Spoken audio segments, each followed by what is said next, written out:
Hello students, मैं श्रीवल विसा on arms academy के YouTube channel पे आपका स्वागत है। आज अपन देखेंगे पी ब्लॉक में कार्बन फैमिली के बारे में। पी ब्लॉक में अपन ने सबसे पहले 12th वाले जो भी ग्रुप है, 15th group, 16th group, halogens and inert gas के बारे में देखा था। लास्ट क्लास में अपन देखा था बोरॉन फैमिली के बारे में। बोरॉन फैमिली में एक अपन बात और देख सकते हैं। क्या बोरॉन फैमिली में आप एक बात और देख सकते हो कि अगर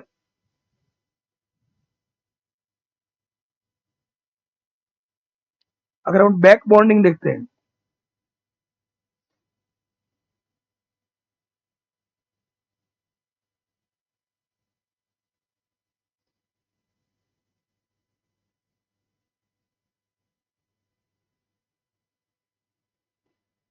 अगर मान लो कोई भी एलिमेंट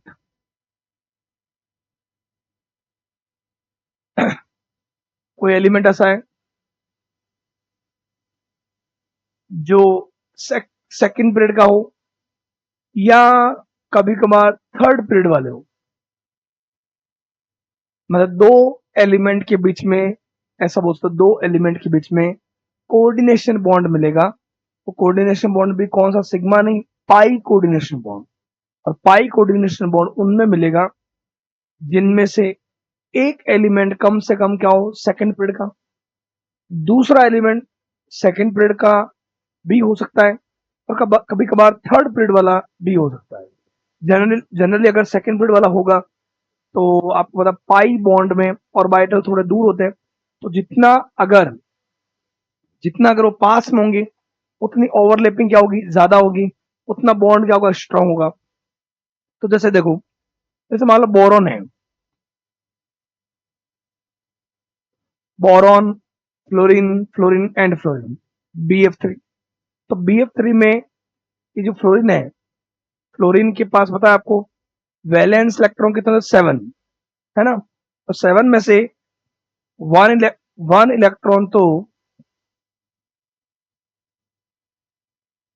इलेक्ट्रॉन तो यहां चला गया। बचे हुए सारे इलेक्ट्रॉन किसकी फॉर्म में पड़े हैं, लोन पेयर। ओके। और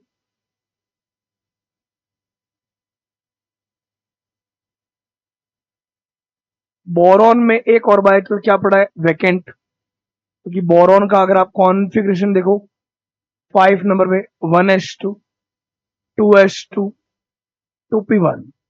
2s2 होता है पेयर्ड फॉर्म में, 2p1 में ये एक इलेक्ट्रॉन होता है अनपेयर्ड फॉर्म में। अगर आप इसको एनर्जी दोगे तो इलेक्ट्रॉन जाएगा आगे।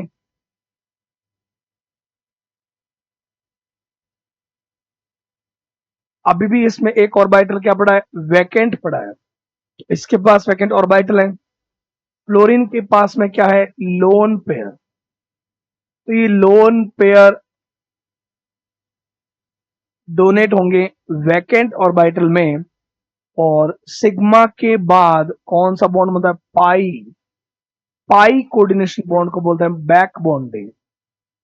तो ये बैक बॉन्डिंग आपको तभी मिलेगी जब दोनों एलिमेंट में से एक एलिमेंट हो सेकंड पीरियड का, दूसरा सेकंड पीरियड का होगा तो ज्यादा अच्छा है। मान लो सेकंड की जगह मान लो थर्ड हो, तो यहाँ ये ऑर्बिटल, जो ऑर्बिटल परपेंडिकुलर है वो थोड़े पास में होंगे। पास में होंगे तो ओवरलैपिंग इजीली होगा, और इजीली होगा तो पाई बॉन्ड स्ट्रांग बनेगा। ओके। तो आपको ध्यान रखना है, एक के पास वैकेंट ऑर्बिटल होना चाहिए, दूसरे के पास लोन पेयर होना चाहिए, और दोनों में से कम एक एलिमेंट सेकंड पीरियड का होना चाहिए। तो अगर ये पाई कोऑर्डिनेशन बॉन्ड मिलता है तो इसको अपन बोलते हैं बैक बॉन्डिंग। अब बात ये सर, बैक बॉन्डिंग होने से हुआ क्या, बैक बॉन्डिंग होने से हुआ ये, सिग्मा के बाद पाई बॉन्ड बना। पाई बॉन्ड बना तो बॉन्ड इंक्रीज हुआ, बॉन्ड ऑर्डर इंक्रीज हुआ, बॉन्ड को तोड़ने के लिए जो एनर्जी चाहिए, बॉन्ड एनर्जी इंक्रीज हुई, और यहां पे बॉन्ड लेंथ क्या हो गई, डिक्रीज। तो बात यह है, BF3 में BF3 में कई बार क्वेश्चन ये आता है, BF3 और BF4 माइनस में से स्ट्रेंथ किसका हाई है, तो बस वही बात है। यहां पे क्या हुआ, BF3 में फ्लोरीन फ्लोरीन एंड फ्लोरीन। अब बोरॉन के पास वैकेंट ऑर्बिटल एक है, और आपको पता है लोन पेयर इसके पास भी है, लोन पेयर इनके पास भी है, लोन पेयर इनके पास भी है। तो मतलब बैक बॉन्डिंग ये भी कर सकता है, बैक बॉन्डिंग वो भी कर सकता है, और बैक बॉन्डिंग ये भी कर सकता है। तो बात ये है, ये बैक बॉन्डिंग करेगा तो डबल बॉन्ड के कैरेक्टर यहां आएंगे, वो बैक बॉन्डिंग करेगा डबल बॉन्ड कैरेक्टर वहां आएंगे, और वो करेगा तो यहां आएंगे। मतलब 3 टाइप की स्ट्रक्चर बन सकती है। अगर फर्स्ट स्ट्रक्चर में बात करूं, अगर ये लोन पेयर देगा मान लो, तो यहां बैक बॉन्डिंग बन सकता है। अगर मान लो वहां हो,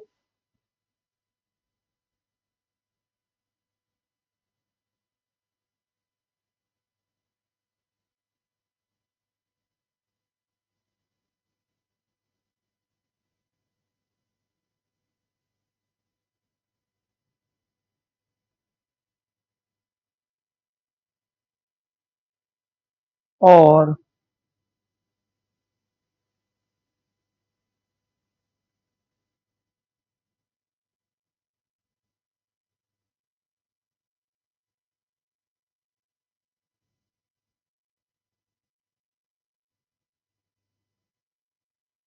मतलब डबल बॉन्ड के कैरेक्टर तीनों जगह हैं। तो जब तीनों जगह हैं, तो अगर आप इन तीनों स्ट्रक्चर को किसी एक स्ट्रक्चर में अगर बताते हो, किसी एक स्ट्रक्चर में, तो उसको अपन बोलते हैं रेजोनेटिक हाइब्रिड। तो वहां आप ये बता सकते हो कि एक बोरॉन है, फ्लोरीन है, इधर भी फ्लोरीन है, इधर भी फ्लोरीन है, और डबल बॉन्ड के कैरेक्टर, यहाँ पे भी डबल बॉन्ड के कैरेक्टर है, यहाँ पे भी डबल बॉन्ड के कैरेक्टर है, और यहाँ पे भी डबल बॉन्ड के कैरेक्टर है। मतलब डबल बॉन्ड एक है, लेकिन वो तीनों में डिवाइड है, इसलिए एक जगह हिस्सा कितना आ गया, 1/3, 1/3 एंड 1/3। BF3 में अगर आप बैक बॉन्डिंग मानते हो, तो फिर बॉन्ड ऑर्डर जो आएगा, वो बॉन्ड ऑर्डर आया क्या, टोटल बॉन्ड कितने हैं, 1 2 3 4, 4 बॉन्ड है, लेकिन वो कितनों में रोटेट हो रहा है, 3 जगह, 4/3। ये BF3 में बैक बॉन्डिंग की वजह से बॉन्ड ऑर्डर आता है। बैक बॉन्डिंग उनमें मिलेगा जिनमें जिनमें 2 एलिमेंट में से एक के पास वैकेंट ऑर्बिटल हो, दूसरे के पास लोन पेयर हो, दोनों में से एक एलिमेंट सेकंड पीरियड का हो, और दूसरा सेकंड का हो, तो बहुत अच्छी बात है। तो थर्ड का भी हो सकता है, तो उसमें जो परपेंडिकुलर ऑर्बिटल है पाई वाले, उनमें ओवरलैपिंग इजीली होगा और बॉन्ड स्ट्रांग बनेगा।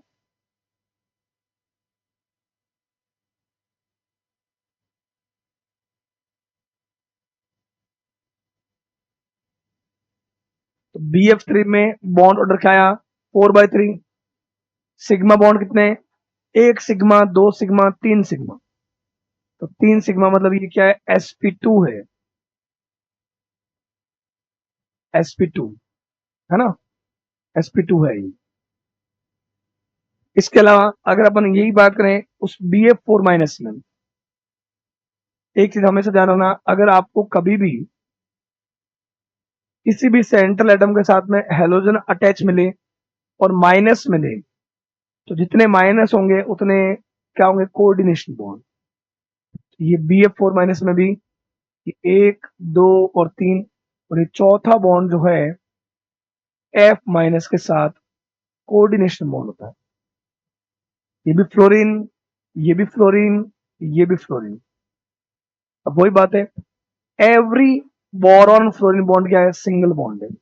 मतलब टोटल अगर बॉन्ड ऑर्डर निकालें, टोटल बॉन्ड कितने हैं, 4 है, और सराउंडिंग एटम भी कितना है, 4 है।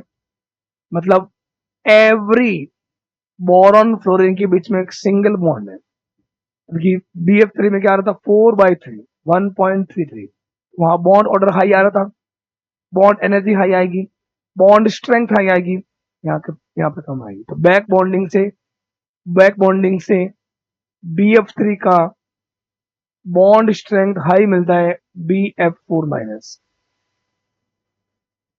यहाँ पे बॉन्ड 4 ही थे, यहाँ पे बॉन्ड 4 ही दिख रहे हैं आपको, देखो बॉन्ड बराबर है लेकिन वो बॉन्ड 3 एटम के बीच थे। तो चौथा जो बॉन्ड बना वो कौन सा, पाई कोऑर्डिनेशन बॉन्ड।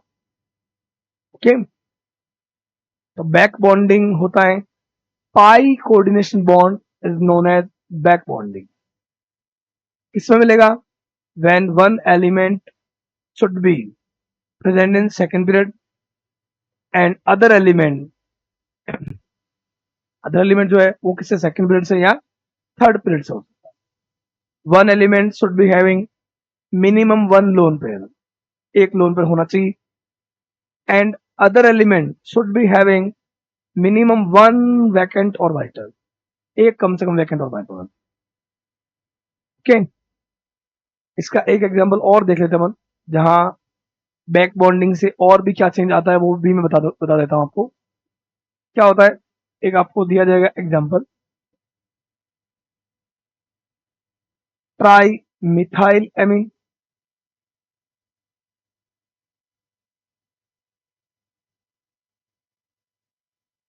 और एक होता है ट्राई सेलिल, सिलाइल बोलो या सेलिल बोल दो, ऐसे ही स्त्री। ये दोनों कंपाउंड है और बोला मतलब ये पूरा आता है, इन दोनों में से विच वन मोर बेसिक या लेविस बेसिक टेंडेंसी किसमें। तो ये भी हमें बैक बॉन्डिंग के अकॉर्डिंग करना होता है। कैसे, methyl methyl methyl tri methyl amine, ऐसा ही एस्टर को बोलते अपन सेलिल बोलते हैं, ट्राई सेलिल एमिन। अब यहां पे आप देखोगे ना तो यहां पे कौन है, मिथाइल, कार्बन है, कार्बन आता है सेकंड पीरियड का, सेकंड पीरियड वालों के पास ऑर्बिटल ही 4 होते हैं, एक एस का 3 पी के, तो बॉन्ड मैक्सिमम 4 ही बना सकते हैं। कार्बन ने 3 बॉन्ड बना लिए हाइड्रोजन से, एक बना लिया नाइट्रोजन से, चारों बॉन्ड बन गए। अब इसके पास वैकेंट ऑर्बिटल ही नहीं है, नाइट्रोजन के पास में तो लोन पर है पर यहाँ वैकेंट ऑर्बिटल नहीं है, तो यहाँ बैक बॉन्डिंग बीबी एब्सेंट। बट यहां सिलिकॉन जो आ रहा है, सिलिकॉन आता है थर्ड पीरियड में, थर्ड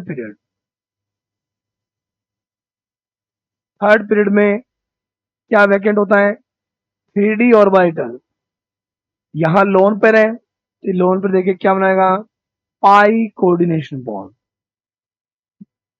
जब पाई कोऑर्डिनेशन बॉन्ड बना लेगा उसको बोलते बैक बॉन्डिंग। बैक बॉन्डिंग से बॉन्ड बढ़ा, बॉन्ड ऑर्डर बढ़ा, बॉन्ड एनर्जी बढ़ा, बॉन्ड स्ट्रेंथ बढ़ा।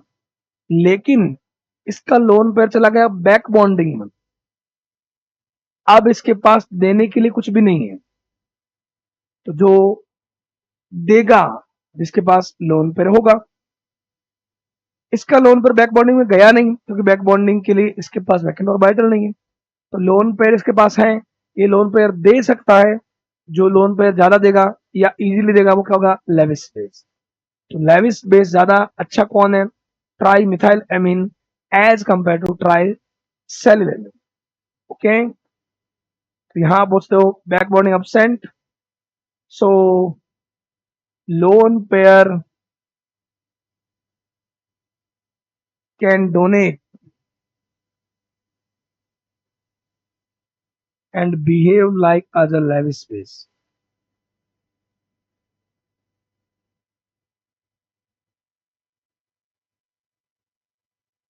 इधर क्योंकि यहाँ पे lone pair participate in back bonding, participate in back bonding, back bond में चला गया तो मतलब बेटा डोनेट करने के लिए उसके पास कुछ है ही नहीं, और जब डोनेट करने के लिए कुछ नहीं है तो डोनेट करेगा तभी तो बेस की तरह बिहेव करेगा, डोनेट करने के लिए ही नहीं है तो फिर ये लेविस बेस नहीं होगा, या दोनों में से बोल सकते हैं कि ये स्ट्रॉन्ग होगा ये कम होगा। एक बात और यहाँ पे लोन पेयर अभी तक भी पड़ा है, तो अगर आप इसका देखोगे तो इसमें आपको हाइब्रिडाइजेशन मिलेगा sp3 sigma sigma sigma and 1 lone pair, तो ये क्या होगा sp3। जबकि इसमें क्या बना पाई बॉन्ड, तो पाई बॉन्ड तो पार्टिसिपेट नहीं करता हाइब्रिडाइजेशन में, तो यहाँ पे 3 सिग्मा मतलब ये हो जाएगा sp2 हो गया, मतलब ये ट्राइगोनल प्लेनर हो जाएगा, और ट्राइगोनल प्लेनर में बॉन्ड एंगल लगभग 120 के पास में आ जाएगा। उसका रीजन क्या हुआ, बैक बॉन्डिंग होने से मॉलिक्यूल का हाइब्रिडाइजेशन चेंज हो गया, शेप ऑफ मॉलिक्यूल चेंज हो गया, बॉन्ड एंगल चेंज हो गया, लेविस बेस प्रॉपर्टी चेंज हो गया, ये लेविस बेस है जबकि नहीं बिहेव कर रहा है, तो ये इतनी चीजें चेंज हो जाती है। और बॉन्ड ऑर्डर, यहाँ बॉन्ड 4 बन रहे हैं, यहाँ बॉन्ड 3 बन रहे हैं, बॉन्ड ऑर्डर बढ़ा, बॉन्ड एनर्जी बढ़ा, बॉन्ड स्ट्रेंथ बढ़ा, इसकी बॉन्ड स्ट्रेंथ कम है।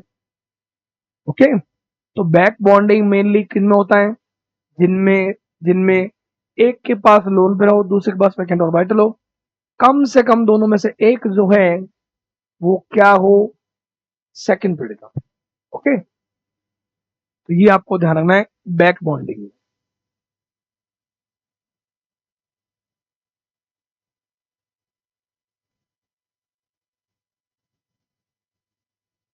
चलो,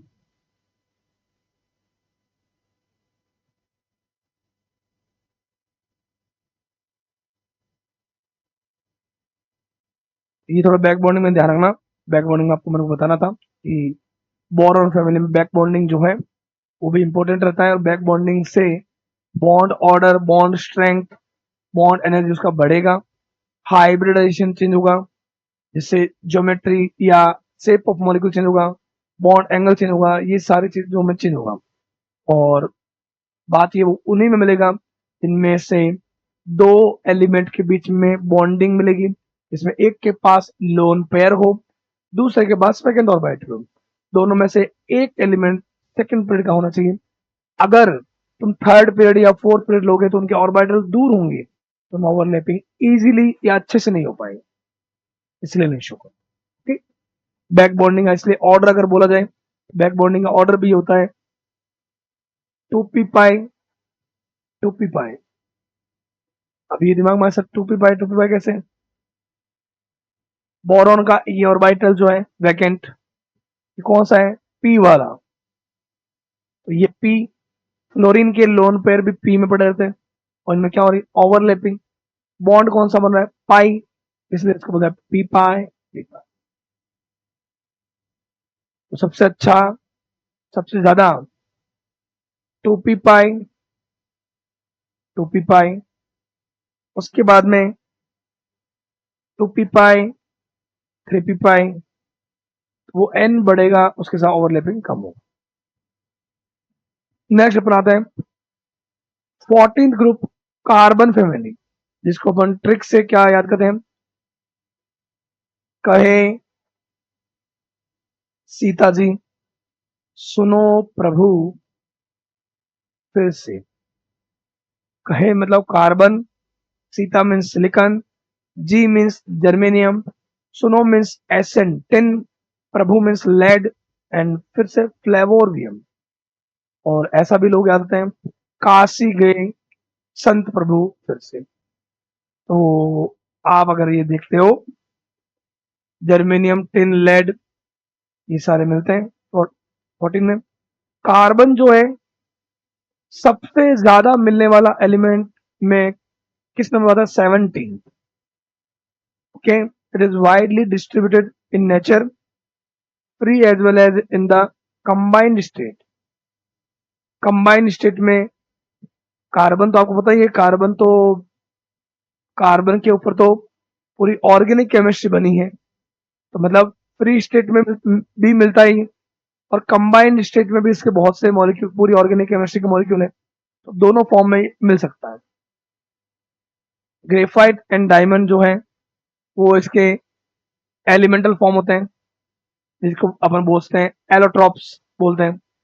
एलिमेंटल स्टेट इज अवेलेबल कोल में ग्रेफाइट एंड डायमंड फॉर्म, जिनमें वो अरेंजमेंट जो होता है, किसी में टेट्राइड्रल, किसी में हेक्सागोनल, किसी में हेक्सागोनल एंड पेंटागोनल दोनों मिलकर एक बॉल टाइप स्ट्रक्चर बनता है, जिसको अपन बोलते हैं full ring.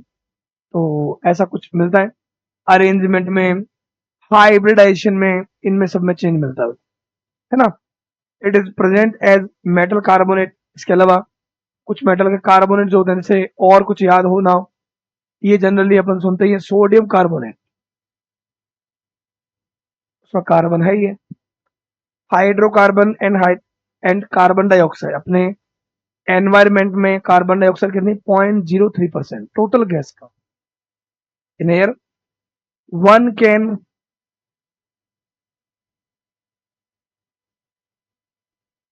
Carbon is the most versatile element, मतलब अलग अलग फॉर्म में मिल रहा है, तो ऐसा बोलते हो कि ऑलराउंडर है, हर तरह से बिहेव कर सकता है। एलिमेंटल फॉर्म में भी मिल सकता है, फ्री फॉर्म में भी मिल सकता है, कंबाइंड फॉर्म में मिल सकता है, तो हर तरह से रिएक्ट कर सकता है। ओके, इट्स उसका मेन रीजन होता है इसकी कैटिनेशन पावर, मतलब आगे से आगे जो जुड़ने की पावर होती है, चेन की फॉर्म में, रिंग की फॉर्म में, वो मेन रीजन होता है। It's combination with other elements such as di hydrogen, di oxygen, जैसे होता है ना डाई हाइड्रोजन, हाइड्रोजन के साथ, ऑक्सीजन के साथ, क्लोरीन के साथ, जैसे क्लोरोफॉर्म में, सल्फर के साथ होता है ना carbon disulphide, provide as astonishing array of material ranging from living tissue to drugs and plastics। मतलब ये जो भी कंपाउंड होता है, इन सब में भी कार्बन मिलता है, प्लास्टिक में मिलता है, ड्रग में तो मैं बोल ही रहा हूँ, फार्मोलॉजी जो है, फार्मेसी में जो भी जितनी मेडिसिन होती है, मेडिसिन में जित मैक्सिमम में क्या होगा, तो कार्बन होता ही है, ऑर्गेनिक कंपाउंड होता ही है।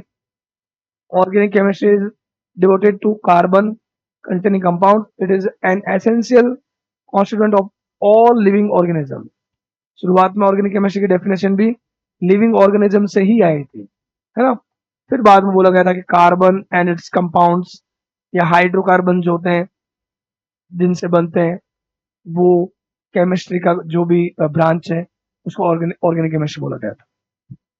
नेचुरली जो है कार्बन के कुछ isotope C12, C13 and C14, C12, C13 and C14।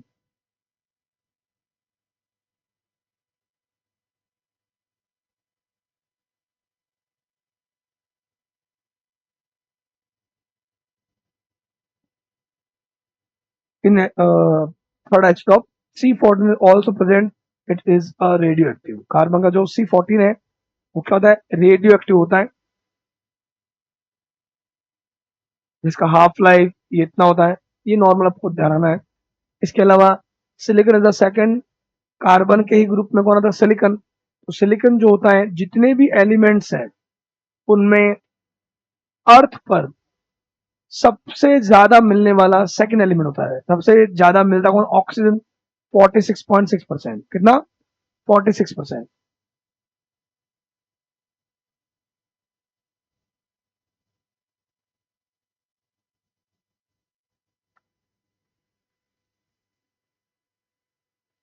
और दूसरे नंबर कौन आता है, सिलिकॉन मिलता है, most abundant element on the earth crust and is present in nature in the form of silica. तो सिलिकॉन जो मिलता है वो अपने को किस फॉर्म में मिलता है, जनरली SiO2 की फॉर्म में, सिलिकॉन कार्बाइड की फॉर्म में, या सिलिकेट्स।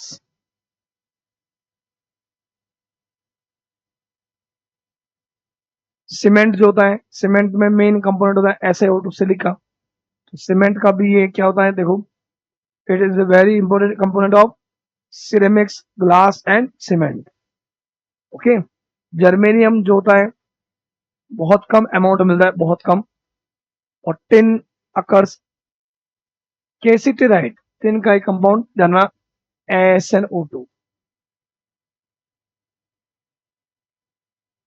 और लेड का गैलेना क्या पीबीएस।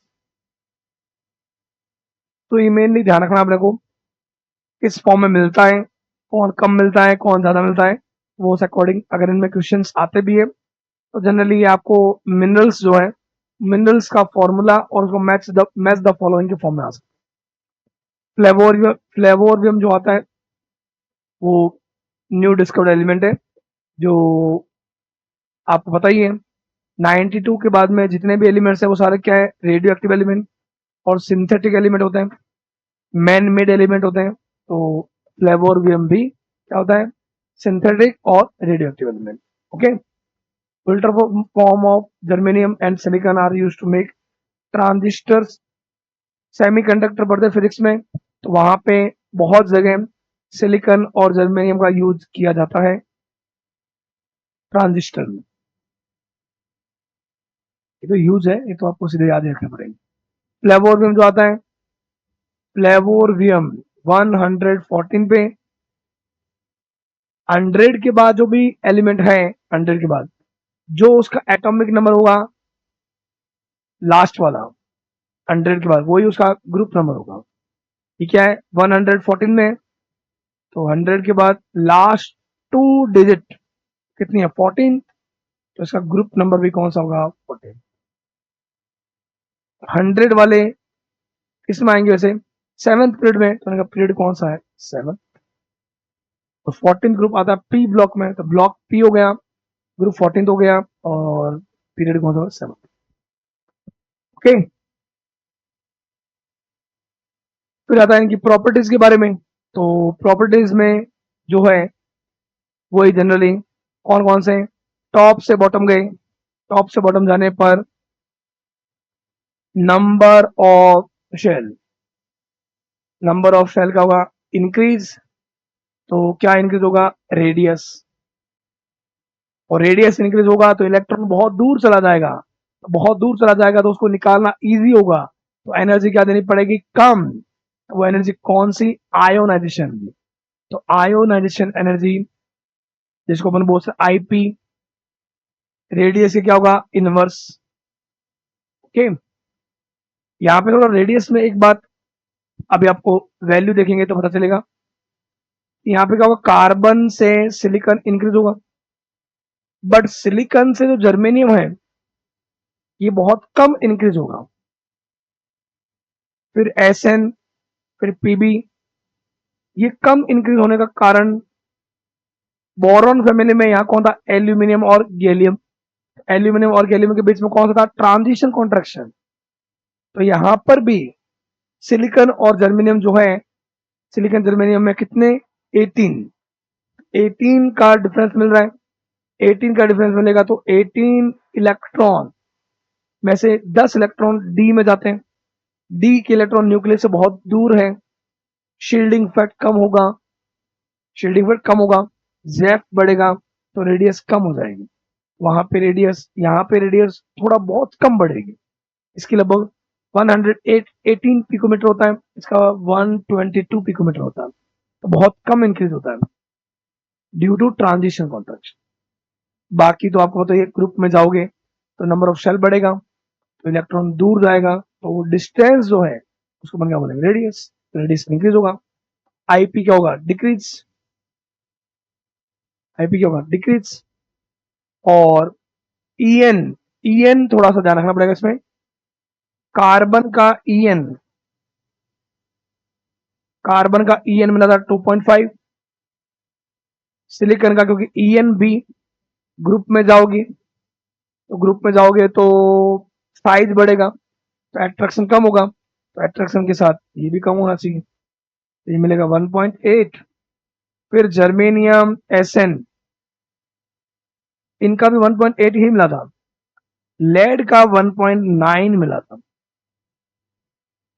तो यहाँ ये आता है 50 नंबर पे, ये आता है 50 के बाद में ये आता है 82 पे, 32 का डिफरेंस है।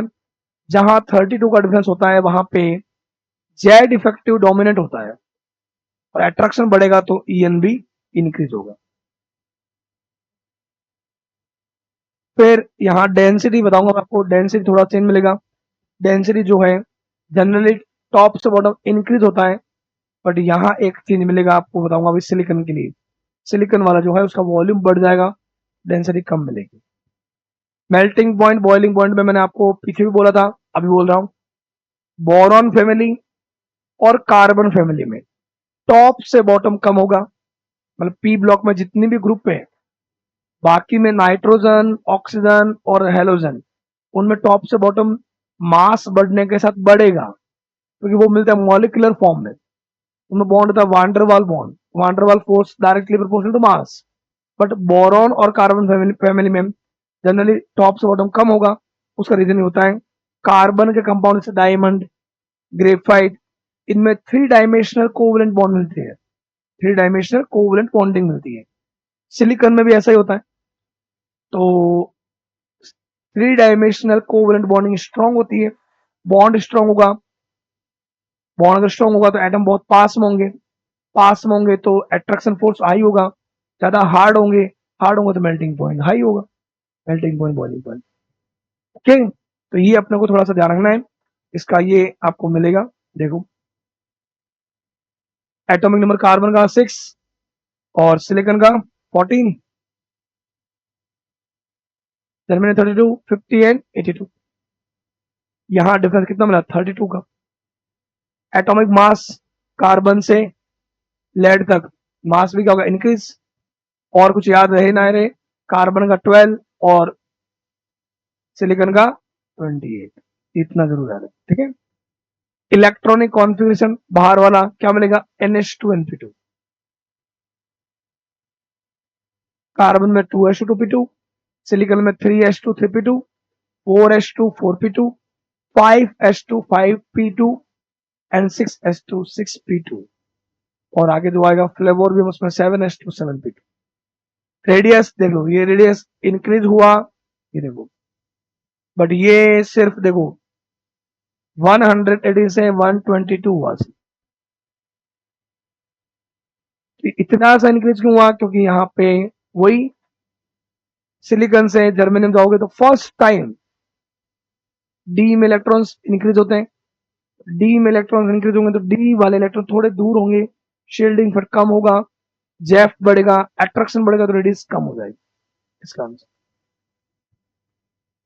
और नीचे भी तुम कहते हो सर ये तो यहाँ पे भी कम इंक्रीज हो रहा है, तो नीचे भी तो 32 का डिफरेंस है। तो जहां 32 का डिफरेंस होगा वहां लेंथेनॉइड या एक्सटर्नल कॉन्ट्रैक्शन का इफेक्ट होगा, वहां ग्रुप में जाने पर रेडियस बहुत कम बढ़ेगी। तो ये इनका भी बहुत पास में होता है, लेकिन अगर एग्जैक्ट बोला जाए तो क्या बोला जाए, रेडियस इंक्रीज होगा एग्जैक्ट में। कार्बन, सिलिकॉन, जर्मेनियम, एसएन, पेनी। आईपी डिक्रीज ग्रुप में डिक्रीज होगा। लास्ट वालों में जहां 32 का डिफरेंस मिलेगा वहां आईपी इंक्रीज हो जाती है। देख लो 708 से 715, ये थोड़ा सा इंक्रीज होता है। एसएन से ज्यादा पीबी का बहुत कम होता है, लेकिन होता है। मतलब carbon, silicon, germanium, SN, but SN से थोड़ा सा हाई हो जाएगा लेड।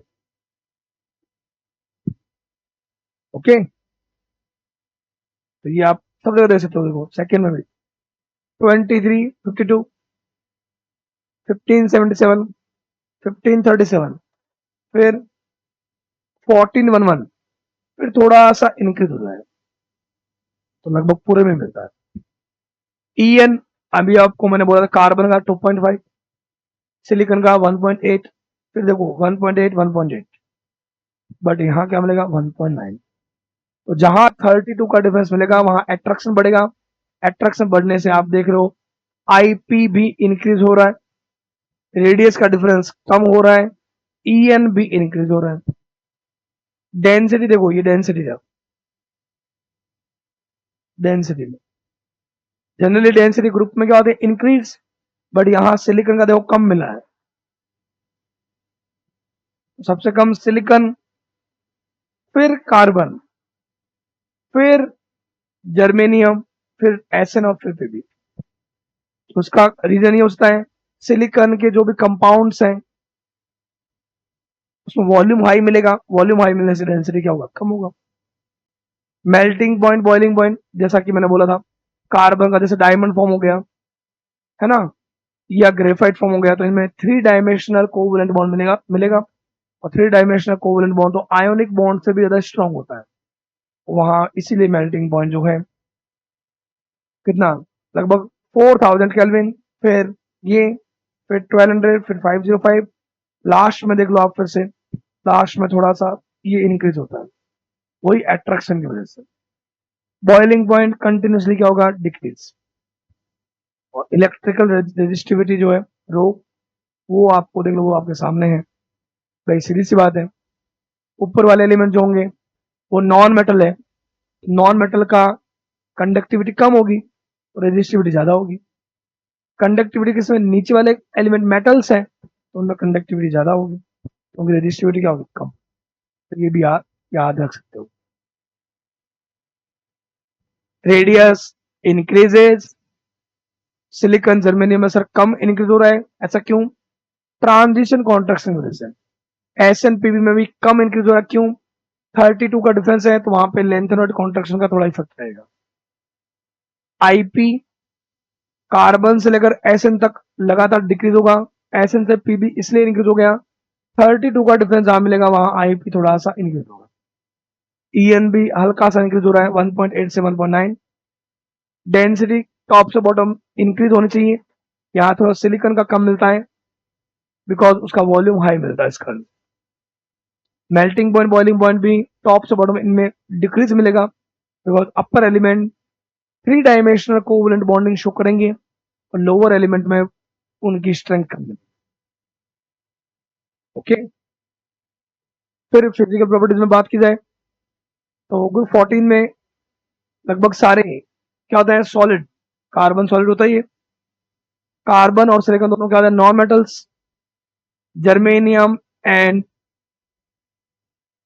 एसएन नहीं, एसएन तो क्या था, मेटल। जर्मेनियम का क्या हो गया, metalloid, metalloid. SN और पीबी दोनों क्या हो गए, मेटल्स, सॉफ्ट मेटल्स। सॉफ्ट है तो सॉफ्ट के अकॉर्डिंग मेल्टिंग पॉइंट होगा क्या है, कम है, इसी कंपेयर में अपर एलिमेंट के कंपेयर में। Okay, melting point and boiling point of group 14 elements are much higher then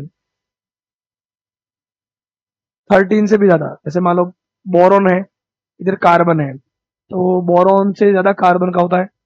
एक याद रखो ना, बोरॉन का जैसे आता है हाई वाला, बोल सकते बोरॉन का कंपाउंड। बोरॉन के कुछ कार्बाइड जो होते हैं, एक आता है बोरॉन का कंपाउंड नॉर्बाइड, B4C। इसका melting point near to diamond होता है, तो डायमंड का तो सबसे हाई रहता है ना। तो ये आपको ध्यान रखना है, उसका मेन रीजन होता है 3 dimensional covalent bonding. Oxidation state, carbon family में अगर अपन बात करें तो कार्बन फैमिली में आउटर कॉन्फ़िगरेशन क्या है, NH2 NP2। तो अगर कोई भी एलिमेंट ये 4 के 4 इलेक्ट्रॉन डोनेट कर दे तो चार्ज क्या आएगा, +4, +4। और अगर अपन टॉप से बॉटम जाएंगे तो अपन ने पिछली क्लास में बात किया था, टॉप से बॉटम जाने पर कार्बन से अगर अपन जाते हैं लेड, तो लेड आ रहा है 6th पीरियड में। 6th पीरियड वाले जो है उनके NH2 NP2 में से NH2 इलेक्ट्रॉन का पेयर बॉन्डिंग में पार्टिसिपेट नहीं करता है, जिसको अपन बोलते हैं इनर्ट पेयर इफेक्ट। जिस वजह से सिर्फ पी वाले ही पार्टिसिपेट करते हैं, जिस वजह से दो ही बॉन्ड बनेंगे और ऑक्सीडेशन स्टेट क्या मिलेगी, +2। टॉप से बॉटम जाने पर +2 ऑक्सीडेशन स्टेट की स्टेबिलिटी इंक्रीज होगी, डिक्रीज किसकी होगी, +4 की।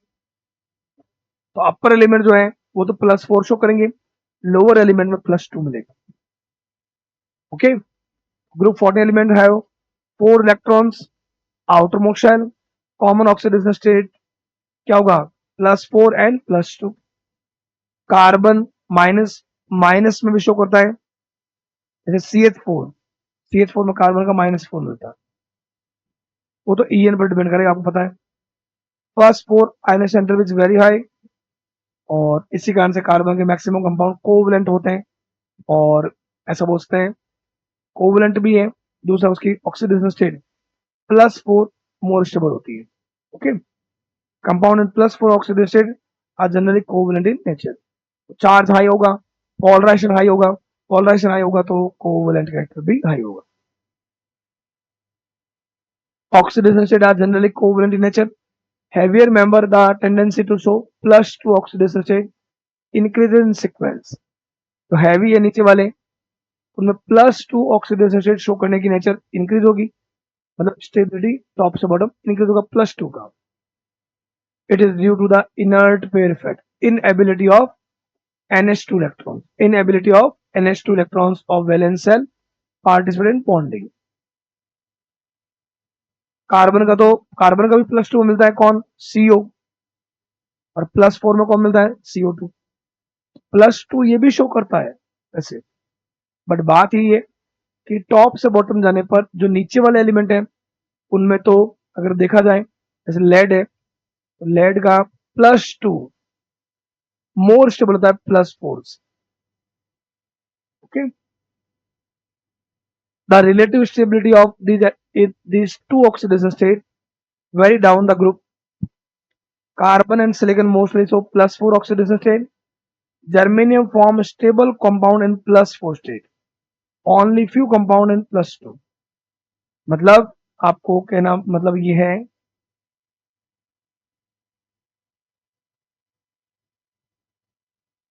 कार्बन और सिलिकॉन के कंपाउंड तो +4 में ही स्टेबल है। जर्मेनियम का ये बोल रहा है कि जर्मेनियम जो है उसके +4 में ज्यादा स्टेबल है +2 के कंपेयर में। अगर ऑक्सीडेशन स्टेट दो तरह की होगी तो मोर स्टेबल कौन सा है? Relative stability of this to oxidation state very down the group. Carbon and silicon mostly किसमें? +4 में। Germanium form stable compound in +4। Only few compounds in +2 state. जैसे एक तो होता है जी, होता है GeO, ये +2 मिलता है। Carbon can not accessed, carbon में +4 से ज्यादा नहीं हो सकती, या से वो सब बॉन्ड जो है 4 से ज्यादा नहीं बन सकते क्योंकि कार्बन आता है सेकंड पीरियड में और सेकंड पीरियड वालों में डी नहीं होता, सिर्फ एक s ऑर्बिटल और 3 p, तो 4 ही बॉन्ड बन पाएंगे, इसलिए कितने हो सकते हैं? 4। Other element of the group can do it is because of the presence of d orbital. Due to this, halides undergoes hydrolysis and have tendency to form complex by accepting lone pair। तो मतलब वही बात है, carbon जो है वो CCl6-2 नहीं बना सकता क्योंकि उसके पास वैकेंट ऑर्बिटल नहीं है, क्योंकि सिलिकॉन का SiF6-2 बन सकता है क्योंकि सामने वाले के पास अगर लोन पेयर है तो इसके पास वैकेंट 3d ऑर्बिटल। ओके, तो ये एग्जिस्ट करता है, ये भी एग्जिस्ट करता है, ये भी एग्जिस्ट करता है, बट एग्जिस्ट कौन नहीं करता? CCl6-। ओके, ये ध्यान रखना, एग्जिस्ट करेंगे तो बॉन्ड कितने बना रहा है? 6 बॉन्ड, 6 बॉन्ड में 6 सिग्मा, और हाइब्रिडाइजेशन क्या होगा? sp3। ध्यान रखना, ये एग्जिस्ट नहीं करता है SiCl6-2। नीट में क्वेश्चन आ रखा है, सराउंडिंग एटम भी स्मॉल होना चाहिए, स्मॉल, और सेंट्रल एटम साइज में बड़ा होना चाहिए। ओके, ये एग्जिस्ट कर रहा है, ये भी कर रहा है, ये भी कर रहा है, बट ना तो ये करेगा सिलिकॉन का, जब ये नहीं करेगा तो Br वाला भी नहीं कर पाएगा, फ्लोरीन कर सकता, ऐसा ही है। जब भी कोई एलिमेंट पॉली एटॉमिक कंपाउंड बनाए तो पॉली एटॉमिक में आपको ध्यान रखना है, पॉली एटॉमिक में जो सेंट्रल एटम है उसका साइज बड़ा होना चाहिए और सराउंडिंग एटम का साइज छोटा होना चाहिए, स्मॉल। ओके, तो ये एग्जिस्ट नहीं करता है, ये एग्जिस्ट करता है, सिलिकॉन के ये भी एग्जिस्ट नहीं करता है। अगर कार्बन फैमिली वाला को अगर अपन रिएक्शन करवाएं ऑक्सीजन से तो दो तरह के ऑक्साइड बनेंगे, एक तो मोनो ऑक्साइड और डाइऑक्साइड, जैसे CO, SiO, GO, SNO and PbO। और इधर CO2, SiO2, GeO2, SNO2 and PbO2। Mainly इनमें तो बिहेवियर जो है इनका, केमिकल बिहेवियर, वो बहुत इंपॉर्टेंट रोल अदा करता है। इनमें क्वेश्चन बहुत ज्यादा आते हैं। All member when heated in oxygen to form oxide, two type of oxide, mono oxide and dioxide. और इनका बिहेवियर जो आएगा MO2, SiO सिर्फ एग्जिस्ट करता है हाई टेम्परेचर पे। Okay, oxides in higher oxidation state, अगर हायर में होंगे तो एसिडिक के बिहेवियर क्या होंगे, ज्यादा, मतलब CO2 ज्यादा एसिडिक होंगे CO से, SiO2 SiO से, GeO2 GeO से। ओके, तो डाइऑक्साइड जो है CO2 SiO2 एंड GeO2, ये तो क्या होंगे, एसिडिक। ये लाइन बहुत इंपॉर्टेंट, ये लाइन बहुत इंपॉर्टेंट है। और SnO2 एंड PbO2, ये तो मैंने एक ट्रिक बताया था, उसमें आया भी था। कहाँ पे, जनाबे आली सुनो पंजाबी सॉन्ग, जनाबे आली सुनो पंजाबी सॉन्ग।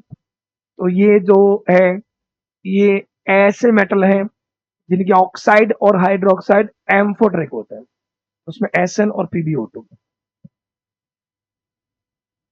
अगर मोनो ऑक्साइड की बात करें तो CO न्यूट्रल होता है, SiO जो है, SiO एसिडिक होता है, GO जो होता है, SiO और GeO दोनों क्या होंगे, acidic. Whereas SnO and PbO क्या होंगे, एम्फोट। CO क्या होगा, न्यूट्रल। CO की स्ट्रक्चर ये होती है, दो डबल बॉन्ड, तीसरा होंगे कोऑर्डिनेशन बॉन्ड, और एक होता है यहाँ पे लोन पेयर। इसीलिए CO जो होता है वो बिहेव करता है लिगेंड की तरह। तो ऑक्सीजन से रिएक्शन करेंगे तो क्या बनाएंगे, ऑक्साइड, मोनोऑक्साइड, डाइऑक्साइड। मोनोऑक्साइड में मेन बिहेवियर ध्यान रखना, CO न्यूट्रल है, SiO एंड GeO क्या है, एसिडिक, और SnO and PbO amphoteric. Dioxide में CO2, SiO2, GeO2 तीनों एसिडिक, और SnO2 and PbO2 amphoteric. Okay, stability नीचे जाएंगे, +2 का स्टेबिलिटी इंक्रीज होगा, +4 का डिक्रीज होगा। लेड के लिए, लेड के लिए +2 मोर स्टेबल, और कार्बन और जो है अपर एलिमेंट उनके लिए +4 स्टेबल है। लेकिन जर्मेनियम में भी, जर्मेनियम में भी, एसएन में भी ऐसे होता है, ध्यान, ये बात आगे बता देता हूं। कार्बन, सिलिकॉन, जर्मेनियम और एसएन, इनके कंपाउंड +4 में ज्यादा स्टेबल होता है, +2। सिर्फ जो लेड है उसका +2 जो है वो +4 से ज्यादा स्टेबल है। आगे आप देखोगे भी, अगर जैसे PbO2 है तो PbO2 तुरंत टूट जाएगा PbO में +12O2, खुद का रिडक्शन करेगा। जो खुद का रिडक्शन करेगा वो क्या होगा, ऑक्सीडाइजिंग एजेंट।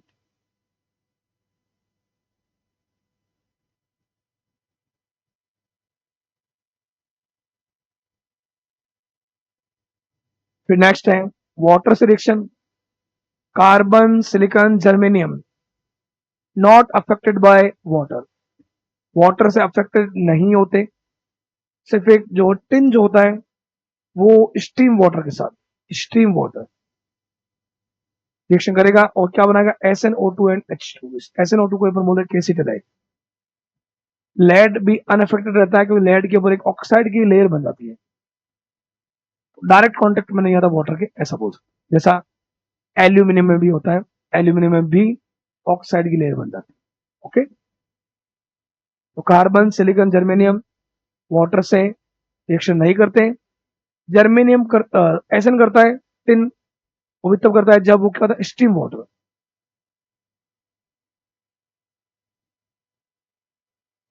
कई बार ऐसी लाइन बन जाती है, element A react with steam then give amphoteric oxide and release gas. तो आपको ए बी सी कंप्लीट करने होते हैं, तो इसके लिए रिएक्शंस पता होनी चाहिए कि कौन सा कंपाउंड किसमें कन्वर्ट हो रहा है और टूटने पर जो दे रहा है उसकी बिहेवियर क्या है। SnO2 का क्या होता है, amphoteric behaviour. Reactivity towards halogen, halogen के साथ क्या बनाएगा, हैलाइड, और इनका ऑक्सीडेशन स्टेट क्या है, या तो +4 है या +2 है। तो या तो ये बनाएंगे क्या, CCl2, SnCl2, PbCl2, SiCl2, dihalide, और या क्या बनाएंगे, CCl4, SiCl4, GeCl4। अब यहां पे आता Pb में, लेड का +4 कम स्टेबल है, तो लेड वाले केस में थोड़ा सा ध्यान रखना, लेड वाले केस में PbF4 और PbCl4 दो तो बनते हैं, बट PbBr4 और PbI4 जो होते हैं वो एग्जिस्ट नहीं करते। वहां पे Br- और I- रिड्यूसिंग एजेंट होते हैं, तो लेड को +4 से +2 में कन्वर्ट कर देंगे, मतलब PbI2 बन जाएगा, PbBr2 बन जाएगा, लेकिन PbI4 नहीं बनेगा। तो ऐसा ही कुछ लिखा हुआ यहाँ पे, these elements can form halide to form MX2 and MX4, dihalide and tetralide, except carbon, carbon को छोड़कर all other member react directly with halogen under suitable condition to make halides। most of the MX4, ये main बात है, maximum जो टेट्राहाइलाइड है CCl4 SiCl4 जो भी maximum क्या होंगे, कोवेलेंट इन नेचर, और 4 बॉन्ड बनाएंगे, 4 बॉन्ड बनाएंगे तो 4 सिग्मा, इट मींस क्या होगा, sp3, इट मींस क्या होगा, टेट्राहाइड्रल। एक्सेप्शन दो नहीं होंगे कोवेलेंट, दो कोवेलेंट नहीं होंगे, कौन, SnF4 और PbF4। कौन, SnF4, ये रहा, SnF4 एंड PbF4 जो होते हैं ये आयोनिक मिलते हैं। Metal non metal, metal non metal, metal और नॉन मेटल में कौन सा बॉन्ड होता है, कोवेलेंट बॉन्ड नहीं होता, आयोनिक बॉन्ड होता है। ठीक, PbI4, PbI4 जो है, PbI4 does not exist, because PbI bond initially formed during the reaction does not release enough energy to unpaired 6s2। मतलब अगर Pb+4 है उसकी रिएक्शन I- को करवाओगे आप, ये जो I- है वो इतनी एनर्जी रिलीज नहीं कर पाता कि जो लेड जो है, लेड के लास्ट में क्या आता है, 6s2 6p2। तो अगर बॉन्ड बॉन्ड इसको 4 बनाने हैं, 4 अनपेड होने जरूरी है, तो ये इलेक्ट्रॉन अनपेड नहीं हो पाते, इसका से अनपेड 2 ही हो पाते हैं। PbI2 बना सकता है, PbI4 नहीं बना पाता। PbI bond initially formed during the reaction does not release enough energy to unpair 6s2 electrons and excited one of them to higher orbital to have 4 unpaired, 4 unpaired नहीं कर पाता। Around lead atom, heavier member germanium to lead are able to make halide to formula MX2। Generally जो नीचे जो आते हैं उनका +2 मिलता है, तो वही बात है, Pb जो है PbI2 मिल सकता है, PbCl2 मिलेगा, PbF2 भी मिलेगा और PbBr2 भी मिलेगा, जर्मेनियम के भी मिलेंगे। तो stability of dihalide increase down the group, नीचे आने पर वही बात, टॉप से बॉटम आने पर +2 स्टेबिलिटी, +2 स्टेबिलिटी क्या होगी, इंक्रीज।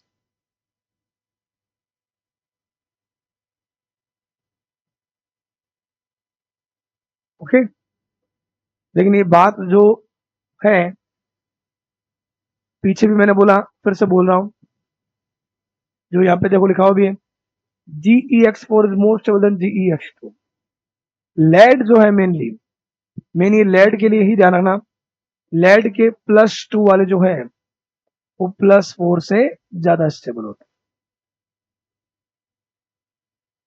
बाकी कार्बन, सिलिकॉन, जर्मेनियम और एसएन, इनके +4 मोर स्टेबल देन +2। मतलब वो, अगर वो ये चारों +2 में प्रेजेंट है तो वो उनकी टेंडेंसी रहेगी +2 से +4 में जाने की। +2 से अगर कोई +4 में जाएगा तो वो खुद का करेगा ऑक्सीडेशन, तो खुद का ऑक्सीडेशन करेगा वो क्या होगा, रिड्यूसिंग एजेंट, तो ये रिड्यूसिंग एजेंट की तरह वर्क करेंगे। लेकिन अगर लेड +4 में मिला तो +4 वाला कन्वर्ट होगा +2 में। ये जो मैं पीछे में जो बात बोल रहा था वो ये, कि अगर ये PbO2 होगा तो ये कन्वर्ट होगा PbO में और ऑक्सीजन देगा, तो इसमें ऑक्सीडाइजिंग एजेंट वाला बिहेवियर आएगा। जबकि अगर ये मिलते हैं जर्मेनियम, एसएन, ये अगर +2 में मिलेंगे तो +2 से +4 में जाना चाहेंगे, रिड्यूसिंग एजेंट की तरह वर्क करते हैं। Okay, except CCl4 other tetrachlorides, except CCl4 के अलावा जो भी है टेट्राक्लोराइड, वो वाटर के साथ हाइड्रोलाइज होते हैं। क्योंकि बात ये, CCl4 में जो है ना, कार्बन के पास क्या नहीं होता, वैकेंट ऑर्बिटल। वैकेंट ऑर्बिटल में जो वाटर है, वाटर अपना लोन पेयर देके वहां पे हाइड्रोलाइसिस रिएक्शन या न्यूक्लियोफिलिक सब्स्टिट्यूशन रिएक्शन शो करता है। वो कार्बन इसलिए नहीं कर पाता क्योंकि कार्बन के पास वैकेंट ऑर्बिटल नहीं, इसलिए वो लाइन है, except CCl4 other tetrachlorides are easily hydrolyzed by water because the central atom can accommodate the lone pair of electrons from oxygen atom of water molecule in d orbital। Hydrolysis SiCl4 में दे भी रखा है, ये reverse बनता है। Silicon के पास में कौन सा वैकेंट पड़ा रहता है, 3d ऑर्बिटल। 3d ऑर्बिटल में ये अपने लोन पेयर देगा और एक बॉन्ड बनाएगा पहले, फिर वहां से एक क्लोरीन जो है वो लिविंग ग्रुप की फॉर्म में निकलेगा और OH अटैक करेगा, फिर ऐसे वाटर के 3 मॉलिक्यूल और आएंगे, क्लोरीन हटता जाएगा, OH अटैक करता जाएगा, लास्ट में तो बनता है सिलिसिक एसिड। तो ये CCl4 में कार्बन टेट्राक्लोराइड में ये नहीं हो पाता है, उसका रीजन होता है कार्बन के पास वैकेंट और ऑर्बिटल नहीं होता।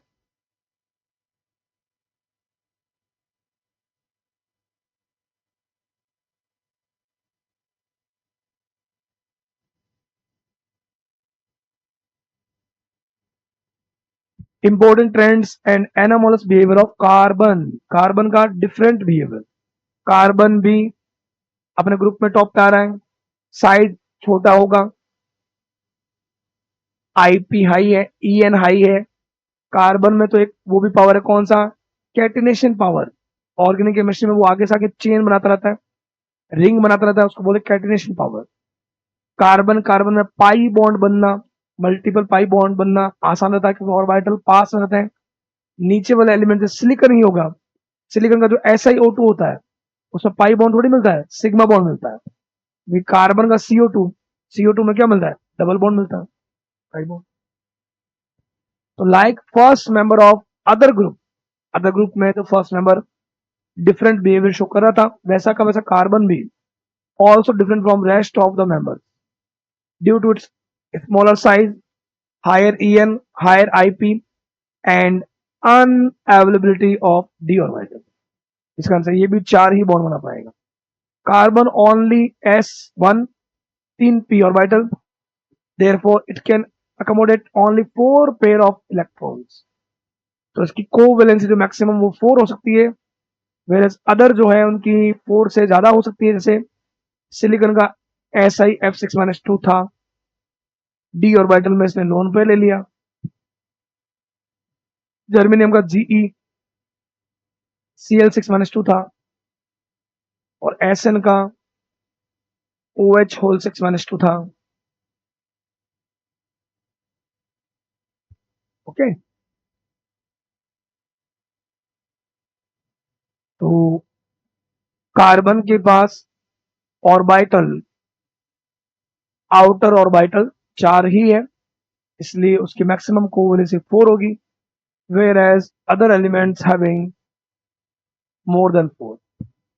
Carbon also have unique ability to form p-pi bond. Carbon में ये जो ऑर्बिटल इंटर न्यूक्लियर एक्सिस पर सिग्मा बॉन्ड और ये इसके परपेंडिकुलर जो है क्या बना लेगा, पाई बॉन्ड, क्योंकि ऑर्बिटल पास में होते हैं तो पाई बॉन्ड बनना थोड़ा आसान रहता है। और मिलता है एल्कीन में CO2 में कार्बन ऑक्सीजन बीच और CH2 कार्बन डाइसल्फाइड इसमें, क्योंकि हैवी एलिमेंट जो है सिलिकॉन और उनमें D-pi होता बन जाए, p-pi नहीं बनता। लार्ज साइज और डिफ्यूज दूर होगा तो ओवरलैपिंग इजीली नहीं हो पाएगी। Okay,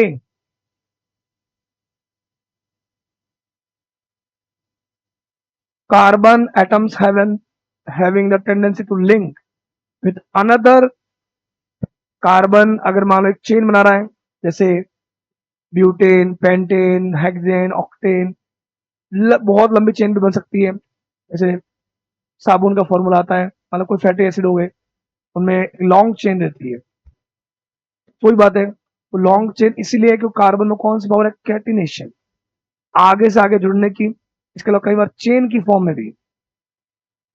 this is because carbon carbon bonds are very strong. Down the group size increases, group में आने पर साइज बढ़ेगा तो फिर बॉन्ड एनर्जी कम होगी, स्टेबिलिटी कम होगी। तो En decreases, thereby tendency to show catenation decreases. This can be clearly seen from bond enthalpy decreases. तो टॉप से बॉटम जाने पर ऑर्डर ऑफ कैटिनेशन भी कम होगा, बॉन्ड एनर्जी भी कम होगा। कैटिनेशन लेड तो शो ही नहीं करता है, ठीक है। मेनली कार्बन मिलता है, सिलिकॉन में भी मिलता है कैटिनेशन पावर आगे। सिलिकॉन के बॉन्ड भी स्ट्रॉन्ग होते हैं, उनका भी melting point, boiling point high रहता है, वो भी बहुत ज्यादा हार्ड होता है।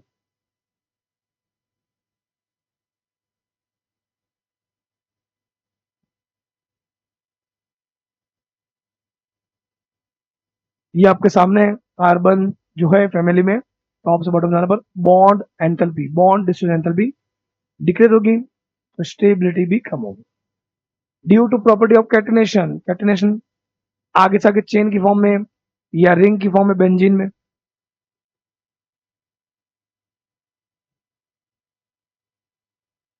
होने के कारण and p-pi bond formation, carbon is able to show allotropic form. Carbon के जो एलोट्रोप्स मिलते हैं, ग्रेफाइट, डायमंड, फ्लोरीन, वो मिलने का रीजन ये होता है p-pi बॉन्ड मिलना और चेन या रिंग की फॉर्म में मिलने की टेंडेंसी होना। ओके, तो ये कार्बन फैमिली था आपके सामने। कार्बन में एनोमलस प्रॉपर्टीज, कार्बन का स्मॉल साइज, En हाई होना, टॉप से बॉटम जाने पर बॉन्ड एंथैल्पी का कम होना, तो मतलब बॉन्ड एंथैल्पी कार्बन की मैक्सिमम मिलना। दूसरा, कार्बन में चेन की फॉर्म में लिंक करना, रिंग की फॉर्म में लिंक करना, इसको बोलते हैं कैटिनेशन टेंडेंसी। और कार्बन के ऑर्बिटल पास में होते हैं तो उनके पाई ऑर्बिटल जो है परपेंडिकुलर ऑर्बिटल में ओवरलैपिंग इजीली होगा, तो वो p-pi बॉन्ड बना सकता है। जबकि जो नीचे वाले एलिमेंट्स हैं उनमें पाई बॉन्ड बनेगा भी तो वो क्या बनेगा, वीक बनेगा और जल्दी से टूट जाएगा, इफेक्टिव ओवरलैपिंग जनरली नहीं मिलता। ओके, तो ये अपने पी ब्लॉक था। पी ब्लॉक में हमने एवरी ग्रुप को पढ़ा है 13 to 18, और आप देखते रहिए इसको, जो भी डाउट्स मिले वो पूछिए। और एनसीईआरटी की एक एक लाइन मैंने पढ़ाई आपको, तो एक लाइन टू लाइन ही ध्यान रखना है, ठीक है।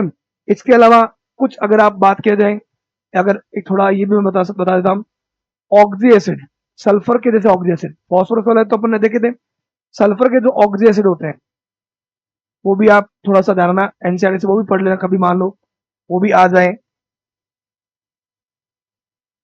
सल्फर के ऑक्सी एसिड में H2SO4, H2H2O7, H2H2O8, इनकी नेम्स भी आपको पता होना चाहिए। इसमें देखो H2SO4, या जैसे दिन दिन में सल्फर 2 आते हैं, उसमें थोड़ा सा आप ट्रिक की तरह याद रखते हो क्या, H2H2O3, H2H2O4, H2H2O5 और H2H2O6, इन सब में सल्फर और सल्फर के बीच में आपको बॉन्ड मिलेगा जिसको बोलते हैं थायो बॉन्ड। इनमें क्वेश्चन यही आता है, थायो बॉन्ड किन में मिलता है, तो H2H2O3 से लेकर O6 तक थायो बॉन्ड मिलेगा। O7 जो आएगा इसको बोलते हैं, इसका नाम होता है पायरो सल्फ्यूरिक एसिड।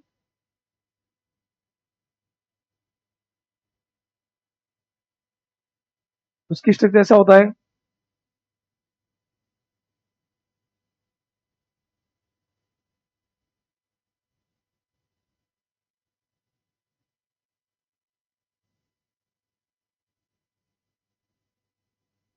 इसमें SOS बॉन्ड होता है, SS बॉन्ड नहीं होता। अब स्ट्रक्चर देख सकते हो, एक तो इसमें क्वेश्चन ये आएगा कि SOS बॉन्ड किस में मिलता है, SOS bond, SOH bond, SOH 1 और 2 से 2 H+ दे सकता है, तो SOH बॉन्ड 2 होते हैं। इसमें सल्फर का अगर आप 4 निकालोगे ऑक्सीडेशन स्टेट, -2 + 2, -2 + 2, -1 + 1, -1 + 1, तो यहाँ पे आपका ऑक्सीडेशन स्टेट जो आएगा वो आएगा +6।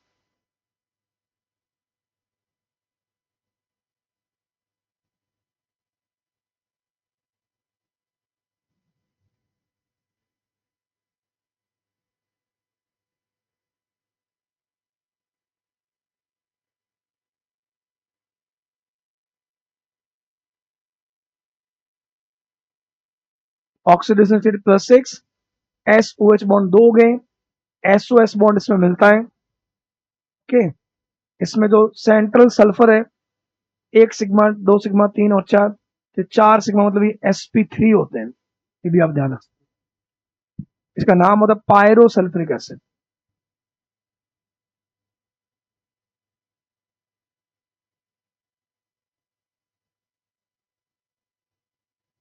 ओके, H2H2O8,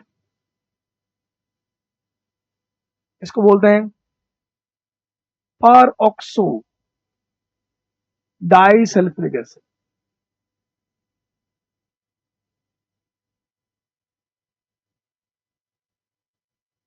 इसकी स्ट्रक्चर में डबल बॉन्ड OH, बीच में ये जो बॉन्ड मिल रहा है इसको अपन बोलते हैं परऑक्सी बॉन्ड। केमिस्ट्री में आपको जब भी ये बॉन्ड दिखी बोलते परऑक्सी बॉन्ड।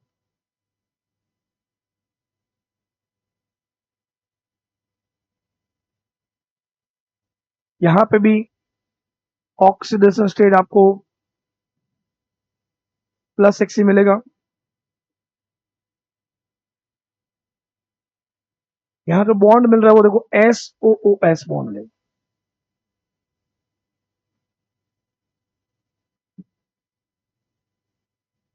यहाँ पे भी sp3 ही मिलेगा, सल्फर का हाइब्रिडाइजेशन स्टेट।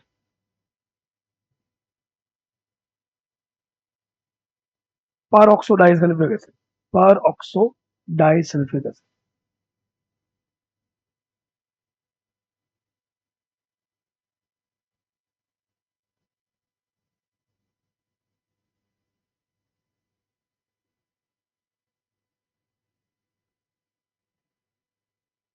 ओके, इसके अलावा एक तीसरे इसमें एक मैं बता देता हूँ, H2H2O6 जो है वो ऐसा मिलता है।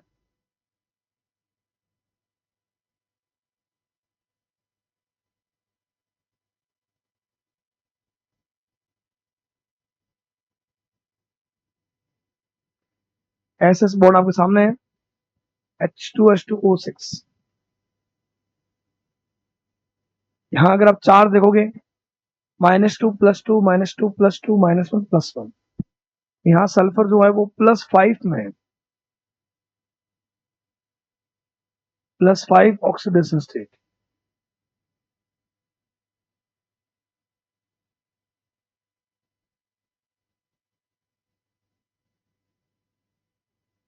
एस बॉन्ड मिल रहा है इसमें, थायो बॉन्ड।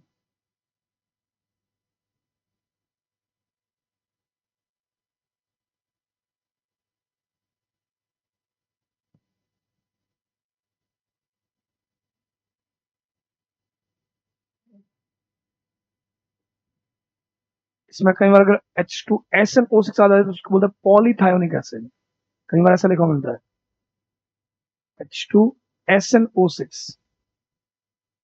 उसमें फिर ऐसा रहता है, स्ट्रक्चर ऐसी रहती है, बस ये रहेगा OH SS। अब ये जितना N हो सकता है, जितना भी हो, इधर भी S डबल बॉन्ड O, अब जितने वो आपको वहां पे सल्फर लिख दें उस अकॉर्डिंग लेता हूँ। तो जितने सल्फर होते हैं, जितने सल्फर उससे एक कम, जैसे यहाँ पे सल्फर मान लो 4 सल्फर होते हैं, तो ये 4 सल्फर होते हैं, तो एक SS, 2 SS, 3 SS, थायो बॉन्ड 3 मिलेंगे। तो अगर आपको थायो बॉन्ड बोल दे, नंबर ऑफ थायो बॉन्ड, नंबर ऑफ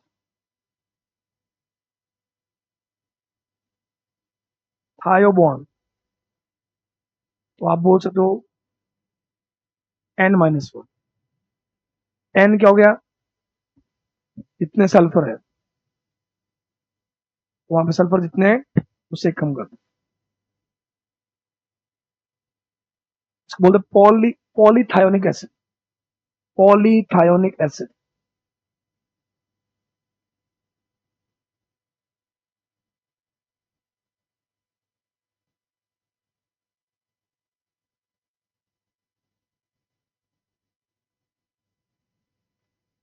तो आप ये बोल सकते हो, मैंने पीछे बोला H2H2O3, H2H2O4, H2H2O5, H2H2O6, 6 तक, 3 से 6 तक थायो बॉन्ड मिलेगा। फिर आपको मिलेगा SOS बॉन्ड, SOS इरा, फिर आपको मिलेगा SOOS बॉन्ड। ओके, और एक मैंने बता दिया आपको पॉलीथायोनिक एसिड, जिसमें आपको पूछ ले थायो बॉन्ड कितने मिलेंगे, तो जितने वहां पे सल्फर का N हो, एक कम कर देना। फिर बाकी कुछ एक H2SO4 को आप क्या बोल दो, सल्फ्यूरिक एसिड। सल्फ्यूरिक एसिड का स्ट्रक्चर क्या होता है, S डबल बॉन्ड OH, तो SOH बॉन्ड जो है कितना हो गए, 2। बेसिसिटी, बेसिसिटी क्या हो गई, 2, 2H+ बोल देते हैं इसलिए डाइप्रोटिक एसिड। ऑक्सीडेशन स्टेट क्या आ जाएगी, +6। और हाइब्रिडाइजेशन क्या आ जाएगा, sp3।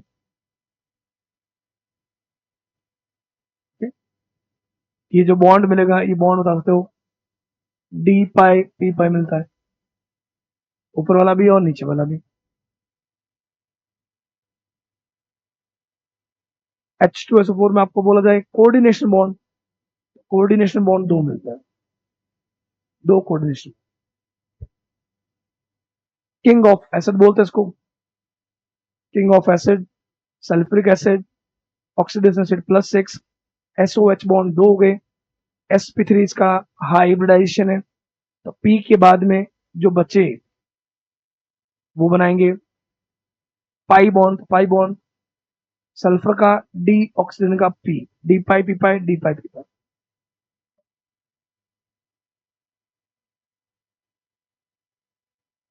डी पाई दो जाएंगे, उसका coordination bond oxidation state +6 sp3 और SOH बॉन्ड 2। इसके अलावा एक होता है H2SO3 जिसका नाम होता है सल्फ्यूरस एसिड।